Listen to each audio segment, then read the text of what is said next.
വഞ്ചന കേസിൽ സിനിമാ നിർമ്മാതാവ് ജോണി സാഗരിക അറസ്റ്റിൽ 2.25 കോടിയിലധികം രൂപ തട്ടിയെടുത്തെന്ന കോയമ്പത്തൂർ സ്വദേശി ദ്വാരക് ഉദയകുമാറിന്റെ പരാതിയിലാണ് അറസ്റ്റ്. നെടുമ്പാശ്ശേരി വിമാനത്താവളത്തിൽ വെച്ച് കോയമ്പത്തൂർ പോലീസാണ് ജോണി സാഗരികയെ അറസ്റ്റ് ചെയ്തത്. വിവരങ്ങളുമായി അലി അക്ബർ ഷായാണ് ചേരുന്നത്. അലി, 2 കോടിയിലധികം രൂപ വാങ്ങി പറ്റിച്ചെന്നാണ് കേസ്. കൂടുതൽ വിവരങ്ങൾ.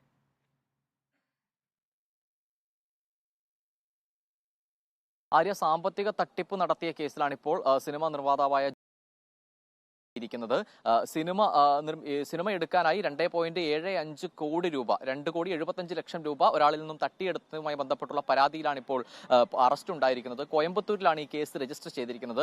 കോയമ്പത്തൂർ സ്വദേശി ദ്വാരക് ഉദയകുമാറാണ് ഈ പരാതി നൽകിയിരിക്കുന്നത്. ഇന്നലെ നെടുമ്പാശ്ശേരി എയർപോർട്ടിൽ വെച്ചാണ് ഈ ജോണി സാഗരികയെ കോയമ്പത്തൂർ പോലീസ് എത്തി കസ്റ്റഡിയിലെടുക്കുന്നത്. ക്രൈംബ്രാഞ്ച് ആയിരുന്നു ഈ ജോണി സാഗരികയെ നെടുമ്പാശ്ശേരിയിൽ വെച്ച് കസ്റ്റഡിയിലെടുത്തത്. നിലവിൽ ജോണി സാഗരികയുടെ അറസ്റ്റ് രേഖപ്പെടുത്തിയിട്ടുണ്ട്. ആര്യ, ശരി, അലി അക്ബർ ഷായാണ് വിശദാംശങ്ങൾ നൽകിയത്.